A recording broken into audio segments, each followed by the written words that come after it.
जन्नत दो जग से यार अब क्या करूं आरज़ू है मैं तुझे देखा करो गलबा जन्नत नेमत है तू सबसे बढ़कर नेमते दीदार तू सबसे बढ़कर नेमते दीदार तू আল্লাহর পাগলরা ওইদিন বলবে আল্লাহ কিসের জান্নাত কিসের জাহান্নাম দুনিয়ার জমিনে প্রেমিক প্রেমিকা যখন প্রেম করে তখন মন থেকে হোক অথবা উপর থেকে হোক প্রেম যখন অথবা উপর থেকে হোক প্রেম যখন চলে তখন প্রেমিক তার প্রেমিকাকে বলে অথবা প্রেমিকা তার প্রেমিকাকে বলে তো কিচ্ছু লাগবে না ধন সম্পদ টাকা পয়সা কিচ্ছু লাগবে না আমি শুধু তোমারে চাই তোমারে পাইলে আমার আর কিচ্ছু লাগবে না আল্লাহর পাগল ওই দিন মালিকরে বলবে মালিক কিসের জান্নাত কিসের জাহান্নাম এগুলা কিচ্ছু লাগবে না আমরা শুধু তোমারে চাই সুবহানাল্লাহ আল্লাহরে দেখতে চাই কি চাই না আল্লাহকে পাইতে হলে আল্লাহর সাথে কানেকশন দরকার আছে না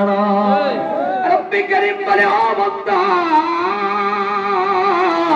আমার সাথে যদি কানেকশন করতে চাও তাহলে আমি মালিকের গোলামি করো পুরা পৃথিবী তোমার গোলামি করবে যদি তুমি আমি মালিকের গোলামি করো তুমি যদি আমার গোলামি করো ও বান্দা পুরা পৃথিবীটারে আমি তোমার পিছে কেমনে সাজাইছি জানো নে হায়াতুল হায়াওয়ান নামে একটা কিতাব আছে যার লেখক আল্লামা কামালউদ্দিন দুমিরি রাহমাতুল্লাহ আলাইহি তিন খণ্ডের বইটা ওই বইয়ের মধ্যে আল্লামা কামালউদ্দিন দুমিরি রাহমাতুল্লাহ আলাইহি পৃথিবীর হাজারো প্রাণী নিয়া ইতিহাস বিখ্যাত সমস্ত উক্তি ওখানে এনেছেন কোন প্রাণী দ্বারা কি ফায়দা কোন প্রাণীর চামড়া দ্বারা কি উপকার আল্লাহ কোন প্রাণীর ইবাদত কেমনে গ্রহণ করেন সবগুলো সবিস্তারে লেখা শুধুমাত্র গরুর একটা দৃষ্টান্ত আমি আপনাদেরকে দেই এই হায়াতুল হায়াওয়ান কিতাবের মধ্যে লেখে গরুর আমাকে প্রাণীটা আল্লাহু আকবার শুধুমাত্র আপনার আর আপনার গোলামি করার জন্য কি পরিমাণ ত্যাগ করে কি পরিমাণ কুরবানি করে এরে আমার যুবক ভাই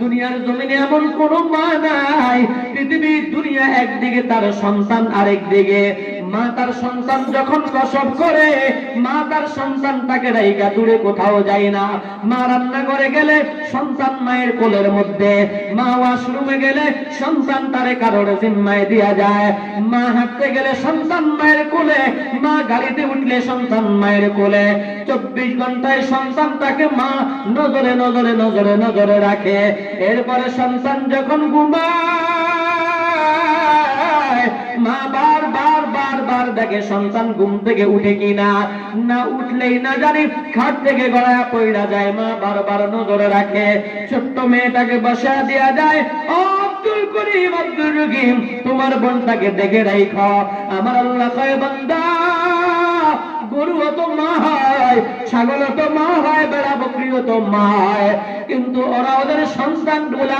মায়া করতে পারে না তোমার গোলামি করতে যায় কেমনে কেমনে হায়াতুল হায়াওয়ান কিতাবের মধ্যে লেখে গরু যারা লালন পালন করছেন ওরা সহজে বুঝবেন কয় গরুগুলো যখন সন্তান হয় গরুগুলোর যখন বাছুর হয় গোয়াল ঘরের মধ্যে গরু এবং তার বাছুর মা এবং সন্তানটাকে আলাদা আলাদা দুইটা খাম্বার সাথে পিলারের সাথে বাঁধে একসাথে থাকতে দেয় না কারণ একসাথে থাকলে রাতের বেলা মা বাছুরটা গরুর দুধ খেয়ে ফেলবে যখন ঠিক কিনা যারা গরু লালন পালন করছেন হায়াতুল হায়াওয়ান কিতাবের মধ্যে লেখে ছোট্ট গরুর বাছুরটা রাতের বেলা হাম্বা হাম্বা করে ডাক দেয় মা গরুটাও হাম্বা হাম্বা করে ডাক দেয় ওরে যুবক ভাই তুমি তো শুধু হাম্বা হাম্বা ডাক শুনছো কিতাবওয়ালা লেখে ওই গরুর বাছুরটা রাতের বেলা যখন ক্ষুধা লাগার পরে মাকে ডাক দেয় মা দুধ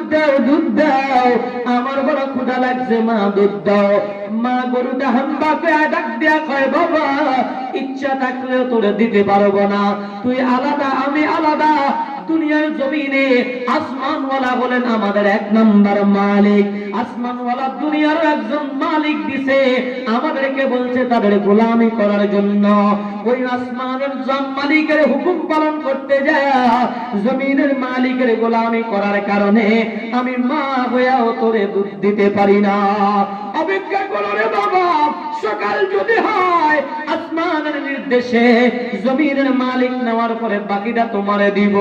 সকালবেলা যখন গরুর মালিক গোয়াল ঘরের দরজাটা খুইলা দুইটা গরুর বান্ধন ছেড়ে দেয়, বাছুরটা দৌড়াইয়া যায় মায়ের ওলানে পড়ে কি পড়ে না? পড়ার পরে যখন দুধ টানতে হয়, গরুর মালিক তাড়াতাড়ি আলাদা করে ফেলে, কাউরে বাছুর দুধগুলা খেয়ে ফেলে। দুধ রোজ দেওয়া হয় দোকানে, বাসায় 1 কেজি 1/2 কেজি রোজ দেওয়া হয়। এজন্য আগে সে তার রোজের দুধগুলো দহন করিয়া তারপরে বাছুরটাকে ছেড়ে দেয়। বাছুরটা যখন ধইরা রাখে দূরে, বারবার মায়ের চেহারার দিকে তাকায়, মাগো মা, কে যেন তোমার সমস্ত দুধগুলো দহন করে নেওয়া যায়, আমি কি খাবো? আল্লামা কামালউদ্দিন দবিরি রাহমাতুল্লাহ আলাইহি হায়াতুল হায়াওয়ানের মধ্যে লাগে, মা গরুটা দুনিয়ার মালিক দুধ দেওয়ার পরে যখন ছেড়ে দেয়, বাছুরটা দৌড়াইয়া যায়, এবার মায়ের ওলানে পড়ে, টান দিতে থাকে। একটু দুধ আসার পরে আর দুধ আসে না, দুধ তো শেষ। এবার দেখবেন মা গরুটা ছোট্ট বাছুরটার গায়ের মধ্যে জিব্বা দিয়া চাটে, বলে চাইটা কি করে? বলে বাছুরটাকে সান্ত্বনা দেয়, বাবা ওই আসমানওয়ালার মালিকের নির্দেশে জমিনের মালিকের দুধ দিতে যায় আমি মা তোরে দুধ দিতে পারি না। আমার আল্লাহ খায় বান্দা, এভাবে শুধু এক গরু দিয়া মিসাল দিলাম বন্ধু, এভাবে পুরো পৃথিবীর সমস্ত প্রাণী, সমস্ত হায়াওয়ান জগৎ, আসমান জমিন সবগুলো আমাদের খেদমতের জন্য বানাইলেন একজন, তিনি কে? আর আমাদেরকে বানাইলেন কিসের জন্য? আল্লাহর গোলামির জন্য। কি বলেন? আল্লাহর গোলামি করার জন্য। সমস্ত প্রাণীকে বানাইলেন আমাদের সেবা করার জন্য। গরুর গোশত খাই আমরা, চামড়া দিয়া সোয়াটার বানাই, মোজা বানাই, হাড় দিয়েও বিভিন্ন রং বেরঙের কাজ হয়। এভাবে ছাগল থেকে শুরু করে সমস্ত প্রাণী, সাপ বিচ্ছু, এগুলাও আমাদের উপকারের জন্য স্পষ্ট কিতাবের মধ্যে লিখেছে। এক এক সাপের এক একটা বিষ আছে, ওগুলো দিয়া মানুষের কোটি কোটি টাকা দামের ঔষধ তৈরি হয়। কি তৈরি হয়? ঔষধ। রবে সবগুলো বানাইলেন আমাদের সেবা করার জন্য, আর আমাদেরকে বানাইলেন কার? গোলামি করার জন্য, আল্লাহ। এজন্য রব্বে কারীম বলেন, ওয়ালা তাহিনু ওয়ালা তাহজানু ওয়া আনতুমুল আ'লাউনা ইন কুনতুম মুমিনিন, ওয়ালা তাহিনু ওয়ালা তাহজানু ওয়া আনতুমুল আ'লাউনা ইন কুনতুম মুমিনিন। আল্লাহ রাব্বুল আলামিন বলেন, বান্দা পেরেশান হয়ো না, দুঃখিত হয়ো না, টেনশন করিও না, আমি আল্লাহই তোমাদেরকে ক্ষমতা দিব, আমি আল্লাহই তোমাদেরকে চেয়ারে বসাবো। তো যদি তোমরা প্রকৃত ঈমানদার হও, যদি তোমরা মুমিন হও, যদি তোমাদের সম্পর্ক থাকে একজনের সাথে, তিনি কে? তুমি ঈমানদার হইলা কি হইলা না, এটা যাচাই করার জন্য নবীজি 2টা গুণ বলছেন, ইদা সাররাকা হাসানাতুকা ওয়া সাআতকা সাইয়্যাতুকা ফা আনতা মুমিন। রাসূল বলেন, যুবক, 2 গুণে গুণান্বিত যদি তুমি হইতে পারো, তাহলেই তুমি সত্যিকারের মুমিন। 1 নাম্বার, ইজা সাররাকা হাসানাতুকা, নেক আমল করার পরে যদি তোমার কলিজার মধ্যে প্রশান্তি অনুভব হয়, নামাজ পড়লে যদি তোমার কলিজার মধ্যে ভালো লাগে, রোজা রাখলে যদি তোমার কলিজার মধ্যে ভালো লাগে, হজ করলে যদি তোমার কলিজার মধ্যে ভালো লাগে, যাকাত দিলে যদি তোমার কলিজার মধ্যে ভালো লাগে, ওয়াজ মাহফিল শুনতে যদি তোমার কলিজার মধ্যে ভালো লাগে, মাদ্রাসা মসজিদের সাথে সম্পর্ক রাখলে যদি তোমার কলিজার মধ্যে ভালো লাগে, উলামায়ে কেরামের সাথে চলতে তোমার কলিজার মধ্যে যদি ভালো লাগে, ওয়াসাআতকা সাইয়্যাতুকা, 2 নম্বর, গুনাহ করার কারণে যদি তোমার কলিজার মধ্যে পেরেশানি বাইরা যায়, চুরি করার কারণে যদি তোমার কলিজার মধ্যে পেরেশানি চলে আসে, এটা আমি কি করলাম, এটা আমার উচিত হয় নাই, সন্ত্রাসী, চাঁদাবাজি, 2 নম্বর, ইয়াবা, ট্যাবলেট ব্যবসায়ী, এগুলা করার কারণে যদি তোমার মনের মধ্যে একটা সময় একটা আফসোস চলে আসে, আয় হায়, এগুলা আমি কি করলাম, এগুলা করা আমার উচিত হয় নাই, এই যদি তোমার কলিজার মধ্যে পেরেশানি চলে আসে, রাসূল বলেন, ফা আনতা মুমিন, তাহলেই তুমি সত্যিকারের ঈমানদার। 2 গুণে গুণান্বিত মানুষ ঈমানওয়ালা। কয় গুণে? 1 নাম্বার, ভালো কাজ করার পরে যদি কলিজার মধ্যে ভালো লাগে, আমি একটা ভালো কাজ করছি, দুনিয়ার ঈমানদার ফজর নামাজ যারা পড়ে ওরা জানে দুনিয়ার শান্তি কত প্রকার কি। জোরে কর ঠিক কি? ফজর নামাজ যারা পড়ে ওদের কলিজায় কি পরিমাণ শান্তি আসে এটা বলে বোঝানো যায় না। ফজর নামাজ পড়ে যখন মুসল্লি মসজিদ থেকে বের হয়, রব্বে কারীম বলেন, ও বান্দা, সকাল বেলার একটা সুন্দর সুললিত চমৎকার একটা বাতাস আমি আল্লাহ দিয়ে দেই, স্নিগ্ধময় বাতাস। এটা যখন নামাজের নাকে দিয়া ঢুকে, নাকে দিয়া ঢুকার কারণে তার পুরা ব্রেন, মস্তিষ্কটা, পুরা কলিজা, পুরা বডিটা আল্লাহ তাআলা সুন্দর সতেজ সুস্থ মস্তিষ্ক আল্লাহ তাআলা করে। ওই সময় বরকতের সময়। ফজর নামাজ যারা পড়ে ওরা মালিকের বরকত সরাসরি পাইয়া যায়। যারা ঘুমায় ওরা বরকত থেকে বঞ্চিত হয়ে যায়, ওরা লাঞ্ছিত হয়। দেখবেন 8টা 9টা বাজে ঘুম থেকে যারা উঠে, শরীরটা উঠার পরেও মেস মেস মেস মেস করে, এখান দিয়ে মনে হয় ব্যথা, ওখান দিয়ে মনে হয় ব্যথা, এই এখান দিয়ে মনে হয় কাজ বেশি হয়ে গেছে, ব্যথা লাগে। দেখবেন কি পরিমাণ 2 ঘন্টা পর্যন্ত তার এই ব্যথা যায় না। খাওয়া দাওয়া এখন রুচিতে যায় না, কিছু খাইতে গেলেও ভালো লাগে না, চাটা খায়া মোটামুটি দিনটা কাটায়, এরপরও কেমন কেমন আনিজি লাগে। 2 ঘন্টা 2.5 ঘন্টা 3 ঘন্টা গেলে মোটামুটি তার শরীরটা এবার ঠিক হয়। কিন্তু ফজর নামাজ পড়া আল্লাহর যে বান্দা বের হয়েছে, ফজর থেকে শুরু করে তার কলিজাটা কেমন যেন একটা প্রশান্তি অনুভব হয়। ফজর থেকে শুরু করে শরীরটা তার কেমন যেন সুন্দর ফ্রেশ ফাতলা লাগে। রব্বে কারীম বলেন, ফাতলা লাগবে না কেন? ফজর নামাজ পড়ে মসজিদ থেকে বের হইতে দেরি, আমি রবের পেরেশানি এবং সমস্ত গুনাহগুলো মাফ করে দিতে রব দেরি করে দেবে। সুবহানাল্লাহ। ও মেরে ভাই, দোস্ত, বুজুর্গ, ও যুবক ভাইরা, এজন্য সম্পর্ক করতে হবে একজনের সাথে। তিনি কি স্টেপ দাও, এগুলো কোন ঠিক করে দিতে। ইদা সারলাকা হাসানাতুকা ওয়াসাআতুকা ফাআনতা মুমিন। যদি নেক আমল করার পরে তোমার কাছে ভালো লাগে, গুনাহ করার কারণে যদি তোমার কাছে অশান্তি লাগে, তুমি মুমিন। অথচ আমাদের দিকে তাকান, একটু খেয়াল করেন, আমাদের দিকে তাকান, আমরা নামাজের কথা কইলে আমাদের কোনো শান্তি লাগে না। করে কথা কয় না। নামাজের কথা কইলে কি লাগে? শান্তি লাগে। অথচ রাসূল বলেছেন, যদি নামাজের কথা বললে শান্তি লাগে তুমি মুমিন। অথচ আমাদেরকে যদি নামাজের কথা কয় শান্তি লাগে। বাবা তাবলীগে চিল্লা দিয়ে আসছে, 3 চিল্লা। উজানের মুরিদ ওখানে মোটামুটি 3 দিন সময় দিয়ে আসছে। চরমরায়ের মুরিদ ওখানে 3 দিন সময় দিয়ে আসছে। আসার পরে বাবা নামাজ ধরছে, আলহামদুলিল্লাহ দাঁড়িয়ে রাখছে। গরের বাবা আব্দুর রহিম রে কয়, রে বাবা আর কতকাল বেনামাজি থাকবি, চল বাবা একটু নামাজ পড়তে চল। নতুন তাবলীগে আসছে, তাবলীগ চিল্লা শুধু হাতে নিয়ে লাগাইছে, মনে হয় আমার বাড়ির পাশে আব্দুল কুদ্দুস চাচা লাগাই না, শুধু হাতে নিয়ে লাগাইছে। মা যদি কয়, বাবা আর কতকাল থাকবি বেনামাজি, চল নামাজ পড়। মা তুমি দুইজনের জ্ঞানের কান জ্বালা ফালা হয়ে যা, সব যেদিকে যায় ওইদিকে বার হয়ে যাবো। আর যদি বগর বগর করো, জোরে কোন কয় কি কয় নামাজের তিত হয়ে গেছে শরীর। আমরা কথা তিত হয়ে গেছে শরীর। সকালবেলা একটু আরামে ঘুম যাবো, আমরা চিল্লা চিল্লি, ঘুমটা ভাঙি গেলে আর শান্তি মতো ঘুম যেতে পারে না। কয় কি কয় না? আছে না নাই? তুমি ইমানদার হতে পারো নাই। ও যুবক, তুমি পরিপূর্ণ ইমানদার হতে পারো নাই। গুনাহ করতে এখন আমাদের ভালো লাগে। রাসূল বলছেন নামাজ পড়তে ভালো লাগার কথা, কিন্তু আমাদের গুনাহ করতে ভালো লাগে, চুরি করতে ভালো লাগে, ডাকাতি করতে ভালো লাগে, সন্ত্রাসী করতে ভালো লাগে, চাঁদাবাজি করতে ভালো লাগে, নিজেকে এক একটা সন্ত্রাসের গডফাদার হিসেবে পরিচয় দিতে আমাদের বড় ভালো লাগে। জোরে কোন কথা ঠিক কি না?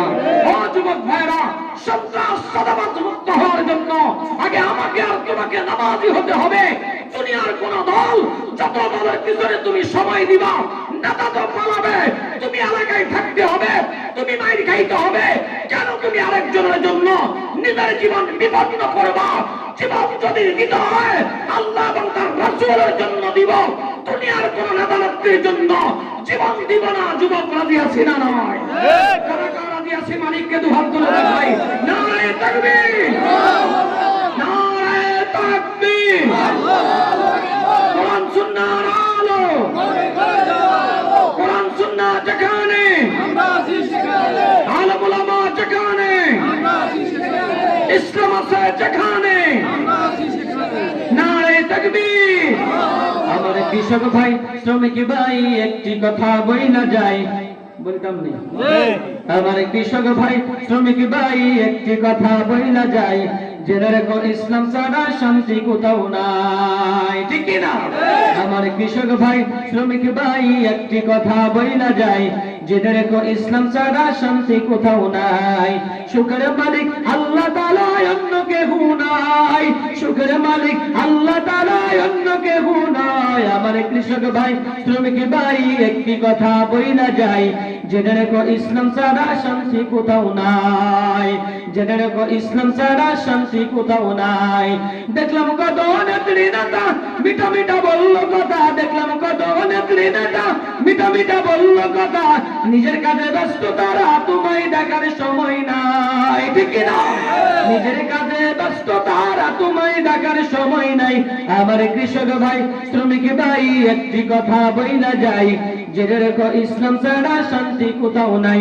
আমার কৃষক ভাই, আর পারো না ধোকার জ্বালে, ঘর মেলে না ঘরের চলে। আর পারো না ধোকার জ্বালে, ঘর মেলে না ঘরের চলে। ওরে তোদের পেটে আগুন জ্বলে, নেতার বিরানি কুত্তায় খায়। আরো জোরে কম। তোদের পেটে আগুন জ্বলে, নেতার পোলাও পয়সা যায়। আমার কৃষক ভাই, শ্রমিক ভাই, একটি কথা বইলা যায়, জেনে রেখো ইসলাম ছাড়া শান্তি কোথাও নাই। আমার কৃষক ভাই, আল্লাহ আমাদেরকে ইসলামের জন্য কবুল করুন, জোরে কোন আমিন। পরিপূর্ণ ইমানদার যদি তুমি হও, দুই গুণটা তোমার মধ্যে আসতে হবে। এক নম্বর, ইদা সাররাতকা হাসানাতুকা ওয়া সাআতকা সাইয়্যাতুকা ফাআনতা মুমিন। রাসূল বলেন, ও যুবক শুনো, ঈমান আনার পরে, আমল করার পরে, নামাজ পড়লে, নেক আমল করলে যদি তোমার কাছে ভালো লাগে, গুনাহ করলে যদি তোমার কাছে খারাপ লাগে, তাহলে তুমি মুমিন। এর যুবক ভাই, সাহাবায়ে কেরামের দিকে একটু তাকাও, ইতিহাসের একটু পিছনে ফিরে যাও। সাহাবায়ে কেরাম একটু গুনাহ করার কারণে কি পরিমাণ পেরেশান হয়েছে, অথচ তুমি হাজার গুনাহ করো। ওরে যুবক, হাজার গুনাহ করার পরেও তোমার কলিজার মধ্যে কোনো পেরেশানি আছে না। রাসূল করিম সাল্লাল্লাহু আলাইহি সাল্লামের একজন সাহাবী, রাসূল যখন মক্কা থেকে হিজরত করে মদিনায় চলে গেলেন, আল্লাহু আকবার, হিজরতকারী সাহাবায়ে কেরাম যারা, ওদেরকে মুহাজির বলা হয়। যারা মদিনায় সাহায্য করেছে ওদেরকে আনসার বলা হয়। একে অপরের সাথে নবীজি মুহাব্বত করে দিলেন, ভালোবাসার সম্পর্ক তলে দিলেন, বন্ধুত্ব স্থাপন করে দিলেন। এমন দুইজন, সাঈদ ইবনে আব্দুর রহমান এবং সালাবাতুল আনসারী রাদিয়াল্লাহু তাআলা আনহুমা। ও যুবক, কিছু অল্প পরিমাণ গুনাহ করার কারণে কি পরিমাণ পেরেশানি তাদের কলিজার মধ্যে লাগছে। আল্লাহু আকবার।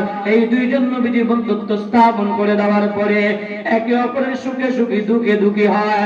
এমন সময় হঠাৎ করে নবীজি জিহাদের ঘোষণা দিলেন, বাজিছে দামামা বাদরে আমামা, শির উঁচু করি মুসলমান, দাওয়াত এসেছে নয়া জামানার, ভাঙ্গা কিল্লায় উড়ে নিশান।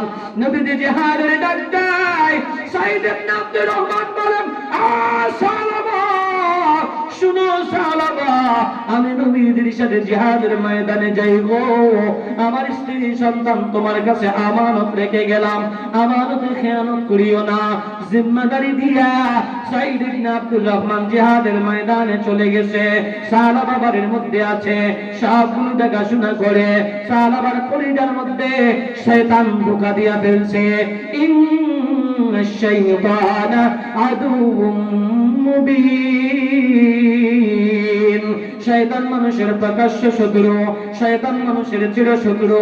সালামার কলেজার মধ্যে শয়তান ধোঁকা দেয়। সালামা, সালামারে, তোমার ভাইয়ের স্ত্রী বড় সুন্দরী, ঘরের মধ্যে কেউ নাই, যাও যাও, মনের যত খায় সাদা সে পূর্ণ করে আসো, দুনিয়ার কেউ দেখবে না, দেখবে না। সালামা শয়তানের প্ররোচনায় পইড়া, আল্লাহু আকবার, সাঈদ ইবনে আব্দুর রহমান স্ত্রী ঘরে ঢুকে গেছে। ঢুকার পর যখন সামনের দিকে যায়, গায়ের মধ্যে যখন হাত দিতে বাজায়, সাঈদ ইবনে আব্দুর রহমানের স্ত্রী ডাক দেয়, সালামা, তোমার তো মনের মধ্যে গতি ভালো দেখা যায় না, তুমি তো গুনার দিকে অগ্রসর হইতে আসো। সালামারে, খবরদার, খবরদার, আমি তোমার বাইরে দেখে যাওয়া আমানত, সামনে আর আগাইস না। সালামা, ইত্তাকুল্লাহ, আল্লাহ আল্লাহরে ভয় করো, আল্লাহরে ভয় করো। আমার এই ঘরের মধ্যে কেউ নাই, আমার স্বামীও নাই, দুনিয়ার কেউ দেখবে না, কিন্তু একজন তো ঘুমায় না, তিনি কে? আওয়াজ দিয়া কোন তিনি কে? আল্লাহ ঘুমায়নি, আল্লাহর কোন ঘুম আসেনি। লা তাখুযুহু সিনাতু ওয়ালা নাওম। আল্লাহ কয় বান্দা আমি ঘুমাই না, আমার নিদ্রাও নাই, তন্দ্রাও নাই, আমার একটু জিমানিও আসে না। সাইয়েদ ইবনে আব্দুর রহমানের স্ত্রী যখন সাহাবারে বলছে ইত্তাকুল্লাহ, আল্লাহর ভয়ের কথা বলছে, কলিজার মধ্যে ধাক্কা দিয়া ফেলছে।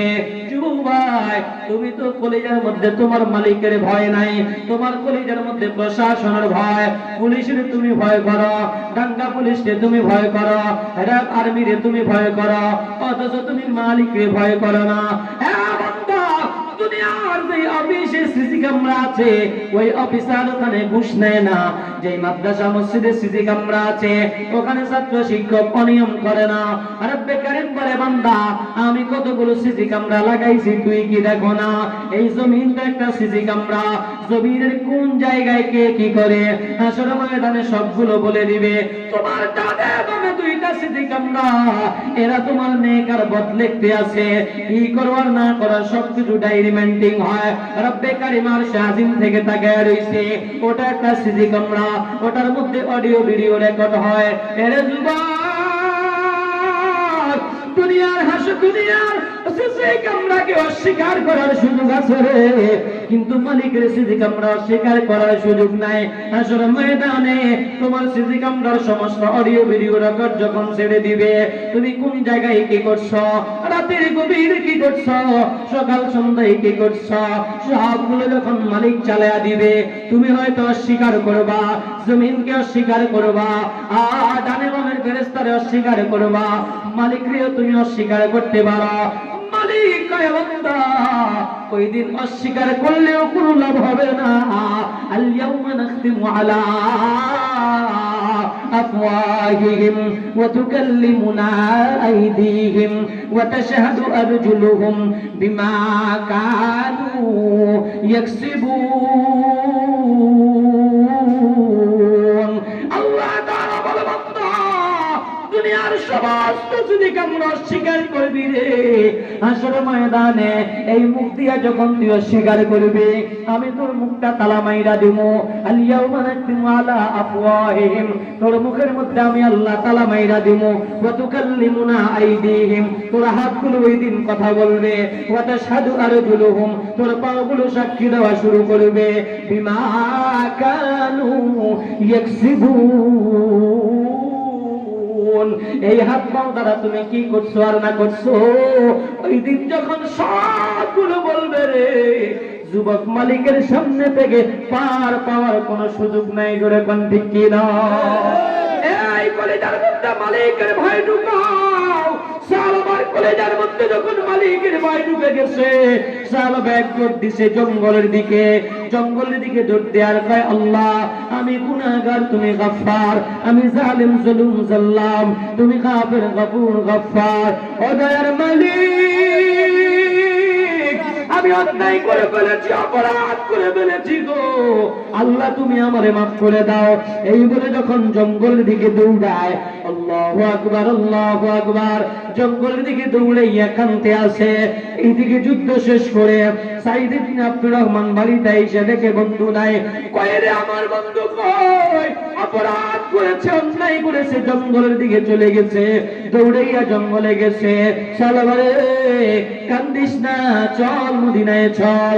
শালাবা কয় সাইদ আমি আর মদিনায় যাব না, এই চেহারা আর মদিনার মানুষদেরকে দেখাবো না, অন্যায় করে ফেলেছি রে, অপরাধ করে ফেলেছি, এই চেহারা আর মদিনার মানুষে দেখাবো না। ও যুবক, অথচ তুমি এই দুনিয়ায় কত গুনাহ করো, জেনা করো, চুরি করো, ডাকাতি করো, সন্ত্রাসী করো, চাঁদাবাজি করো, আবার সকালবেলা এই মুখটা তুমি জনগণকে দেখাও। তোমার মতো অপরাধী বেঈমান দুনিয়ার জমিনে আর কেউ নাই। জোরে কোন ঠিক কি না? সালবা ডাক দিয়া কয় সাইদ ইবনে আব্দুর রহমান যাবো না মদিনায়, চার আর দেখাবো না। কয় বন্ধু চল নবীজির দরবারে নিয়ে যাব।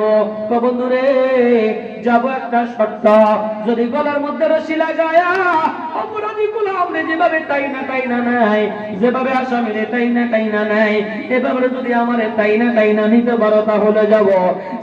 সাইদ ইবনে আব্দুর রহমান কয় চলো। গলার মধ্যে রশি লাগায়া আবু বকরের দরবারে নিয়ে গেছে। ও আবু বকর, অন্যায় করে ফেলেছে, আল্লাহ মাফ করবে নি। আবু বকর কয় সালামা, আল্লাহ মাফ করবে কি করবে না আমি জানি না, এটা আল্লাহর ব্যাপার, আমার দরবার থেকে বের হয়ে যাও। ওমরের দরবারে গেছে একই কথা, আলীর দরবারে গেছে একই কথা। সালামা কয় সাইদ রে, আমার মনে হয় দুনিয়ার সবাই বিদায় করতে পারে, রাহমাতাল লিল আলামিন তার গুনাহগার উম্মতকে বিদায় করতে পারে না। চলো আমারে নিয়ে চলো নবীজির দরবারে। নবীজির দরবারে যাওয়ার পরে এক কথা, সালামা আল্লাহ মাফ করবে কি করবে না জানি না, আমার দরবার থেকে বের হয়ে যাও।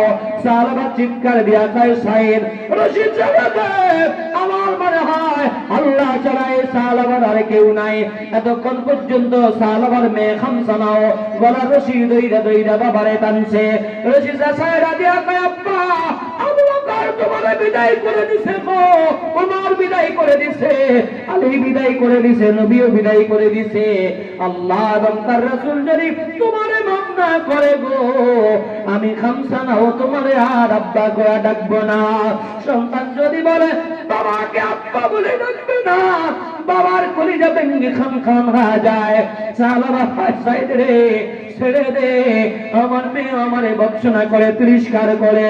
সালামা দৌড়ায় জঙ্গলের দিকে যাও, চিৎকার দিয়া কান্না শুরু করছে। আল্লাহ গো, আমি গুনাহগার, তুমি গফফার, আমি জালিম জাল্লাত, তুমি গাফির গফুর গফফার। গুনাহগার হাম গুনাহগার, তু গফফার তু সত্তার তু জব্বার, গুনাहों में सारी उम्र गुजारी, ऐ मेरे मौला ऐ मेरे बारी, गुनाहों की किश्ती डुबा दे ऐ खुदाया, तू दरियाए रहमत बहा दे ऐ खुदाया, तू दरियाए रहमत बहा दे ऐ खुदाया। या इलाही तू मेरा गफ्फार है, या इलाही तू मेरा सत्तार है, जहां जदर देखता हूँ उधर तू ही तू है, जिधर देखता हूँ उधर तू ही तू है। সালামা আল্লাহর কাছে সিজদায় পড়ে শুধু কান্না করতে আছে। রব্বে কারীমের রহমতের দরিয়ায় ঢেউ খেলা শুরু হয়ে গেছে। এর যুবক ভাই, ছোট্ট সন্তান যখন কাঁদে চোখের পানি ছেড়ে যায়, মা কলিজা ঠান্ডা, মা কলিজারে আর বুঝাইতে পারে না, দৌড়াইয়ে যে আমারে কোলে সন্তান দিয়ে কোলে নেয়। আল্লাহ কয় বান্দা, দুনিয়ার কোন বান্দা যখন চোখের পানি ছাইড়া দেয় রে, আমার রহমতের দরিয়ায় ঢেউ খেলা শুরু হয়ে যায়। আমি রব ওই বান্দারে গুনাহ মাফ না কইরা আর পারি না। সালামা যখন কান্না শুরু করছে, আল্লাহ রহমতের দরিয়ায় ঢেউ খেলা শুরু হয়ে গেছে।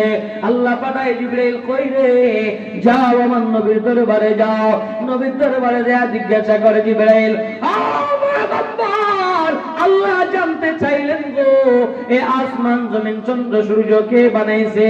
কই সবগুলো তো আল্লাহ বানাইছে।